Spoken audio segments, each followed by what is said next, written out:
11 chapters of that book, and also all the poems we have discussed that were given in the book Beehive. But now we need to discuss, or we need to complete the chapters that have been given in the second book, that is the supplementary reader for you guys, and which is titled as Moments. अब इस book में total आपको 10 chapters given हैं.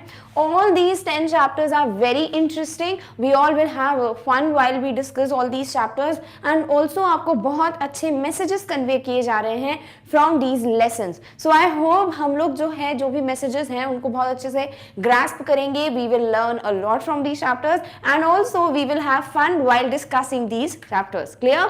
All right. तो जल्दी से read कर लेते हैं the titles or the names of all the chapters जो कि हमें discuss करना है in this book, and then we'll begin with the very first chapter, that is the Lost Child. Clear? So total कौन-कौन से chapters हैं? The Lost Child, then is the Adventures of Toto. Toto एक बहुत ही cute सा छोटा सा monkey है, very mischievous, तो उसके बारे में भी हम बातचीत करने वाले हैं. Then is Ishwaran the Storyteller.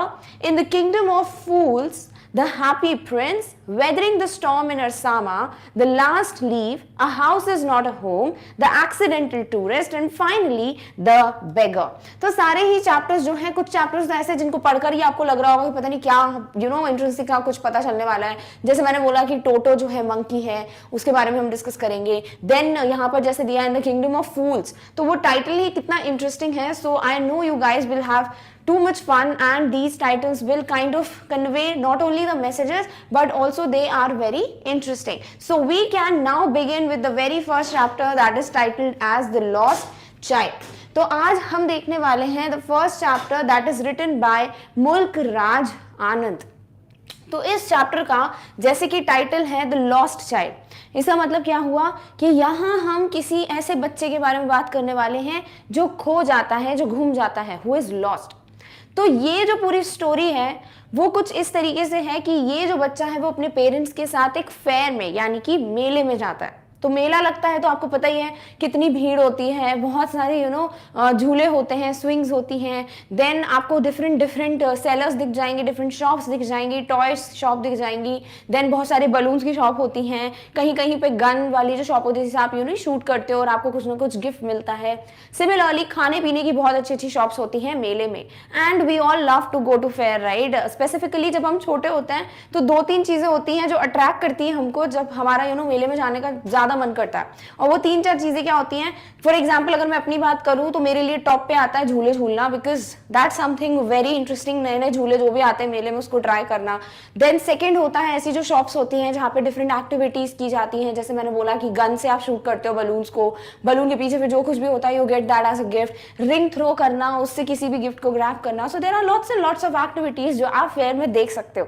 Similarly ये जो बच्चा है when he goes with his parents, so he is also kind of attracted to see different things. बहुत सारी चीजें उसको देखने को मिलती है. क्राउड, इतनी भीड़ होती है मेले में तो पहले वो डरता है, but after that he is all okay with it. तो धीरे धीरे ऐसा दिखता है कि इसको बहुत सी चीजें चाहिए, बट फाइनली कुछ ऐसा होता है कि ये घूम जाता है मेले में, because there is such a big crowd, huge crowd in the fair. और बच्चे जो है वो अपनी धुन में चलते हैं, उनको क्या होता है भाई चीजें देखते हैं, झूले देखते हैं, so they are kind of focus there. वो इधर ध्यान नहीं देते कि वो अपने पेरेंट्स के साथ ही चल रहे हैं या नहीं. और ऐसे बहुत से लोगों के साथ होता है कभी ना कभी हम चलते चलते खो जाते हैं, या फिर हमें पता नहीं होता कि हमने अपने पेरेंट्स का नहीं बल्कि किसी और का हाथ पकड़ के निकल लिए, राइट. तो ऐसी चीजें होती हैं. So this is practical. So same thing happens with this boy. And finally क्या होता है when after he is lost और इसके पेरेंट्स को नहीं मिल रहा है या फिर ये अपने पेरेंट्स को नहीं ढूंढ पाता है, what exactly happens.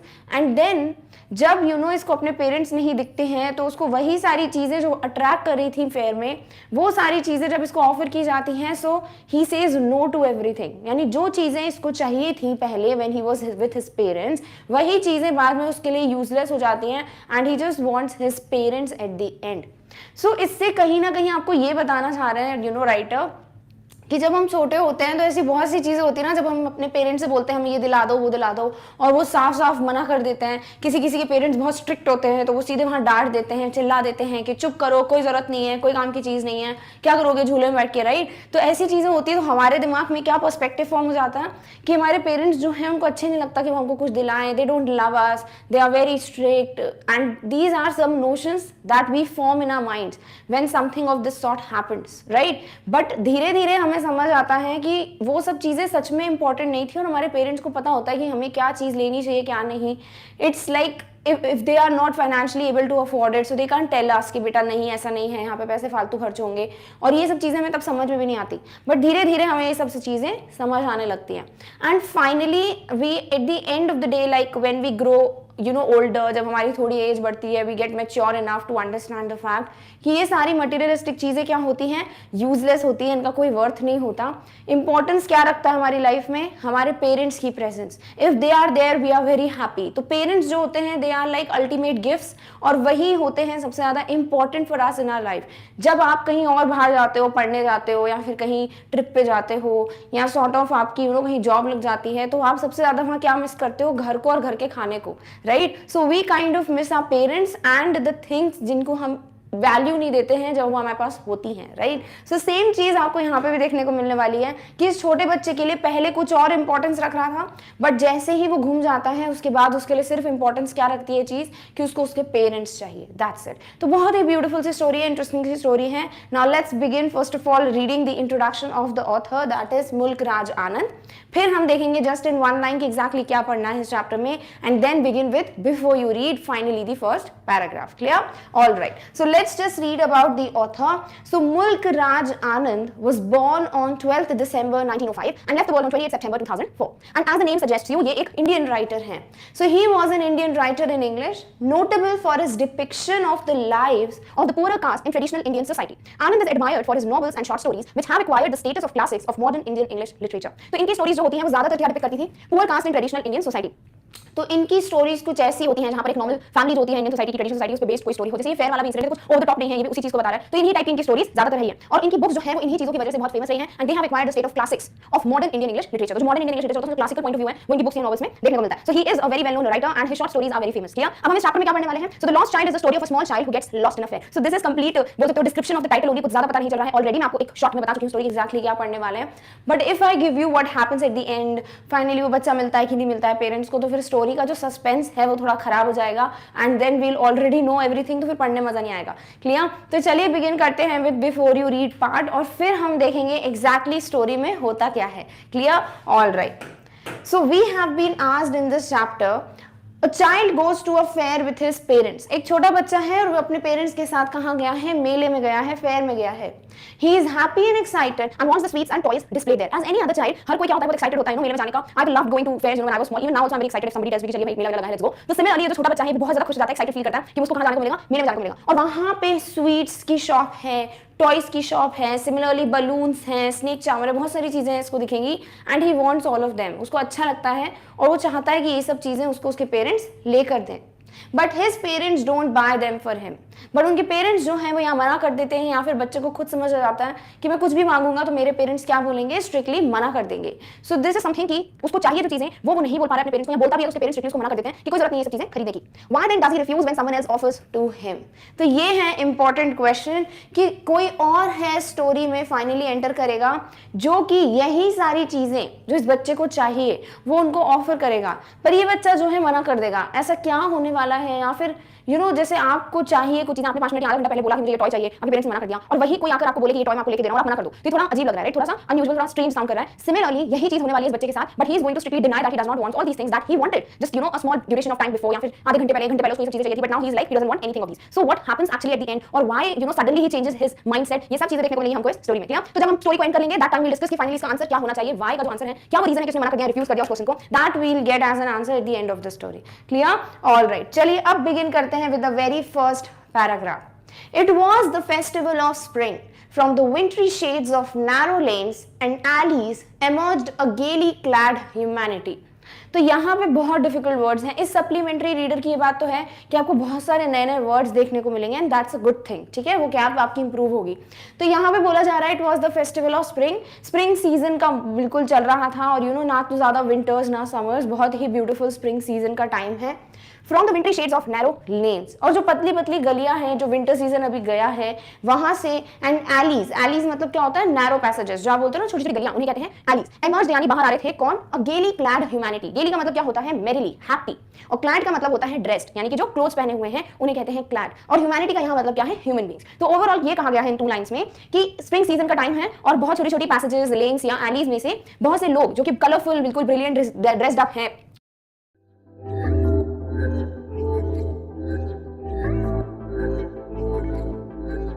Dressed up है, बहुत हैप्पीली ड्रेस्ड अप है, और वो लोग वहां से बाहर आ रहे हैं। Some walked, some rode on horses, others sat, being carried in bamboo and bullock carts. One little boy ran between his father's legs, brimming over with life and laughter. और इन्हीं में आपको, जैसे आपको इमेजिन करना है, बहुत प्यारी इमेज फॉर्म करनी है, आपको तभी समझ पाओगे कि बहुत छोटी छोटी गलियां हैं, हर गली से बहुत सारे लोग बाहर आ रहे हैं, बड़े खुश हैं वो लोग, और कुछ लोग जो हैं वो वॉक करके जा रहे हैं, they are not using any vehicle, वो चलकर जा रहे हैं। कुछ लोग हैं जो हॉर्सेस पे बैठे हुए हैं, यानी घोड़े पे बैठ के आ रहे हैं। अदर्स सैट, कुछ बैठे हुए हैं, किसमें, being carried in bamboo and bullock carts. तो जो बुलक कार्ट्स होते हैं, घोड़ा गाड़ी होती है, जो बैलगाड़ी होती है, इन सब में कोई ना कोई बैठ के कहीं ना कहीं जा रहा है। वन लिटिल बॉय रैन बिटवीन हिज फादर्स लेग्स, और ऐसे ही क्या होता है, एक छोटे बच्चे की बात है कि वो भाग के आ रहा है और अपने पापा के जो पैर हैं वहां से, मतलब क्योंकि छोटे होते हैं ना तो गैप से बाहर आ जाते हैं बच्चे, राइट। तो brimming over with life and laughter, brimming over का मतलब क्या है, to be full of something. जैसे अगर हम बोलते हैं ना कि ये ग्लास है और ये ग्लास को हम बोले कि ब्रिम तक फुल है, ठीक है, इसका मतलब क्या होता है कि बिल्कुल ऊपर तक क्या है, फुल है ये ग्लास, क्लियर। तो ब्रिम मतलब होता है सबसे ऊपर तक। सो यहाँ पे ब्रिमिंग ओवर का मतलब क्या हुआ, कंप्लीटली पूरा भरा हुआ था वो, किससे, लाइफ एंड लाफ्टर, यानी वो बहुत ज्यादा खुश था, क्लियर। सो इस तरीके का डिस्क्रिप्शन है कि एक्जैक्टली कैसा माहौल दिख रहा है अभी, और ये जो बच्चा है वो कितना ज्यादा खुश है, clear, alright.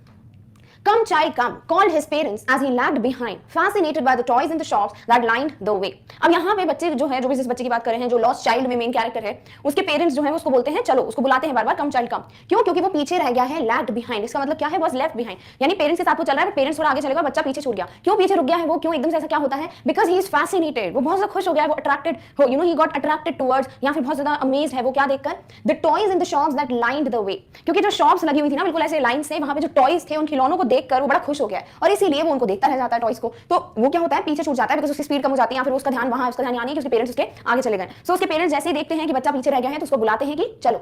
He hurried towards his parents, his feet obedient to their call, his eyes still lingering on the receding toys. तो वो जो है अपने पापा मम्मी की बात सुनता है और जल्दी से भाग के जाता है अपने पेरेंट्स के पास। And his feet obedient to their call, यानी कि उसके पेरेंट्स ने जैसा बोला वैसे ही वो उनके साथ अब obedient child की तरह धीरे धीरे चल रहा है। His eyes still lingering, but उसकी जो आंखें हैं वो अभी भी क्या कर रही हैं, lingering means lasting for a long time, on the receding, receding का मतलब पीछे छूटते हुए, so receding means left behind as he walked ahead, यानी कि ये जो बॉय है, अब यहाँ शॉप है, ठीक है, और ये जो बॉय है वो जा तो अपने पेरेंट्स के साथ रहा है बिकॉज़ उसके पेरेंट्स ने बुलाया, बट उसकी आंखें जो हैं वो अभी भी वहीं पे देख रही हैं, उसका ध्यान या उसके दिमाग में वही चल रहे हैं, क्या, वो जो टॉयज जो पीछे छूटते जा रहे हैं, तो वो है अपने पेरेंट्स के साथ, बट वो पीछे देखते देखते उस शॉप को आगे बढ़ रहा है, क्योंकि ऑब्वियसली बच्चों के लिए टॉयज क्या होते हैं, बहुत ज्यादा इंपॉर्टेंस रखते हैं, राइट, जब वो छोटे हैं तो। सो इसीलिए उसको भी बड़े अच्छे लग रहे थे ये टॉयज जो लाइन से रखे हुए थे, क्लियर, ऑलराइट।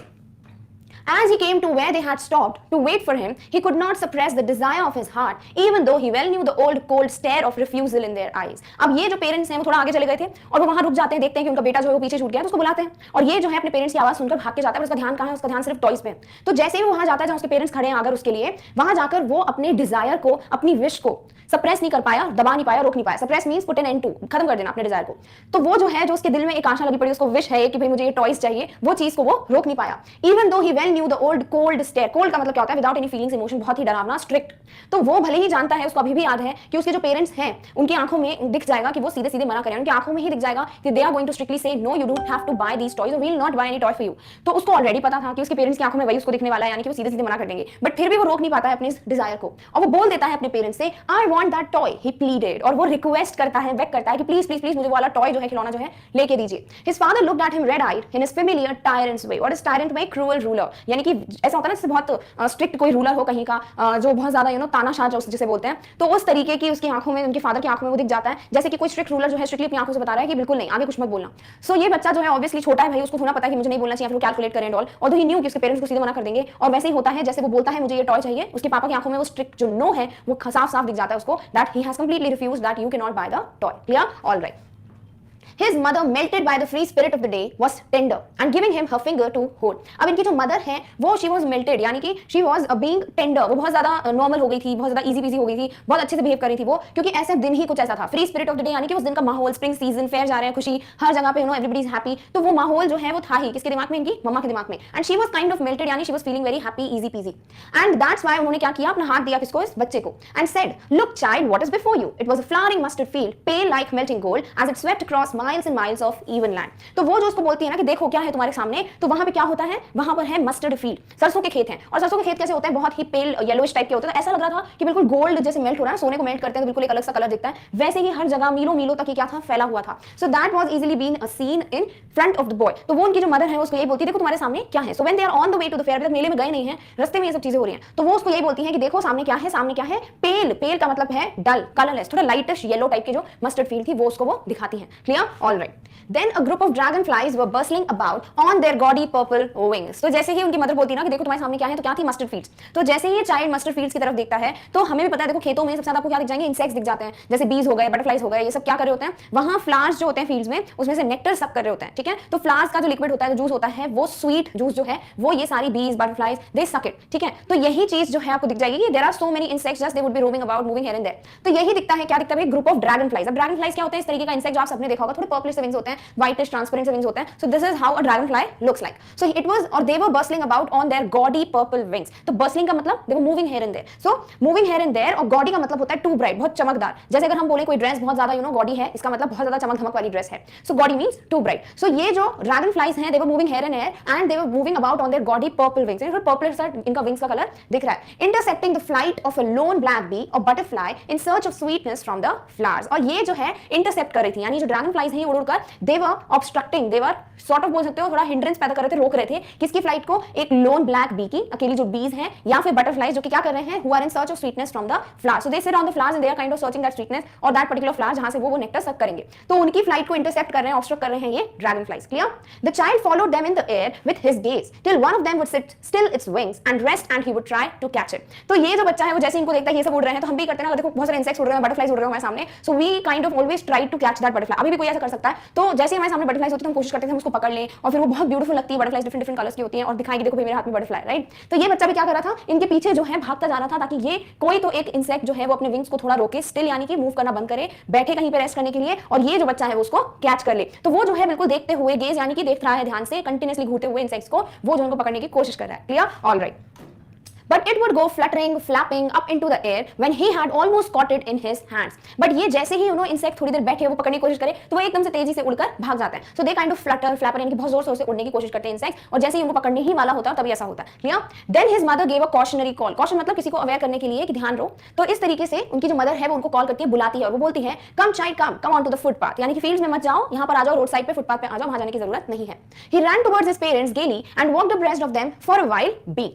तो यहाँ पे क्या होता है, ऑब्वियसली वो जैसे उसके पेरेंट्स उसको बुलाते हैं, लाइक एन ओबीडिएंट चाइल्ड, वो भागता है अपने पेरेंट्स के साथ, उनके साथ जाने की वो पूरी कोशिश करता है, और वो बहुत खुश है, तो खुशी खुशी भागता है क्योंकि उसको बड़ा मजा आ रहा है इंसेक्ट्स को कैच करने में, और उनके साथ वॉक कर रहा है breast of them. Breast of का मतलब क्या होता है, साइड में और इन द सेम डायरेक्शन, यानी अगर जो पेरेंट्स है वो ऐसे मूव कर रहे हैं तो बच्चा जो है वो साइड में है और वो भी सामने देखते हुए उनके साथ जा रहा है। बट ऐसा सिर्फ थोड़ी देर के लिए होता है, ओनली फॉर अ व्हाइल। तो बाद में क्या होता है, what happens, so however soon left behind attracted by the little insects and worms along the footpath that were teeming out from their hiding places to enjoy the sunshine. But जैसे ही बच्चा जो है इनके साथ जा रहा है अपने पेरेंट्स के साथ, उसका ध्यान जाता है किसी चीज पे और वो फिर से पीछे रह जाता है, यानी कि उसकी स्पीड स्लो हो जाती है, और वो क्या देखने लगता है, वो देखता है कि कुछ छोटे इंसेक्ट्स, वर्म्स जो हैं, जो छोटे छोटे इंसेक्ट्स सॉइल के अंदर होते हैं, वो बाहर आ रहे हैं अपनी हाइडिंग प्लेसेस से, यानी जहां पे भी वो छुप के बैठते थे वो वहां से बाहर आ रहे हैं ताकि वो सनशाइन को, सनलाइट को एंजॉय कर पाए। तो वो धूप जो है उसको एंजॉय करने के लिए इंसेक्ट्स बाहर आ रहे हैं ना, तो ये चीज देखकर उसको बड़ी खुशी होती है और वो उनको ही देखता रह जाता है। Come child come, his parents called from the shade of a grove where they had seated themselves on the edge of a well. तो ये जो है पेरेंट्स वो जाते हैं थोड़ा आगे, और क्योंकि धूप है हमें पता है सनशाइन, तो थोड़ी छांव में बैठने के लिए, थोड़ी शैडो के अंदर बैठने के लिए वो लोग एक ग्रूव की शेड, यानी कि थोड़े से ग्रुप ऑफ ट्रीज जो होते हैं उनकी शेड के नीचे ही बैठ जाते हैं, जो कि एक वेल, एक कुएं के एज पर है। तो वहां से वो अपने बच्चे को आवाज लगाते हैं कि यहाँ पे आ जाओ। Clear? Alright. He ran towards them, और obviously वो अपने पेरेंट्स की आवाज सुनकर उनकी तरफ जाता है। A shower of young flowers fell upon the child as he entered the grove, and forgetting his parents, he began to gather the raining petals in his hands. तो जैसे ही ये जाता है, बिल्कुल बहुत सारी ट्रीज है वहां पर, तो जैसे ही वहां पे एंटर करता है वो, तो बहुत सारे पेटल्स, पंखुड़ी जो होती है फ्लावर्स की, वो गिरने लगती हैं। तो वो क्या करता है, वो उन पेटल्स को अपने हाथ से कोशिश करता है पकड़ने की।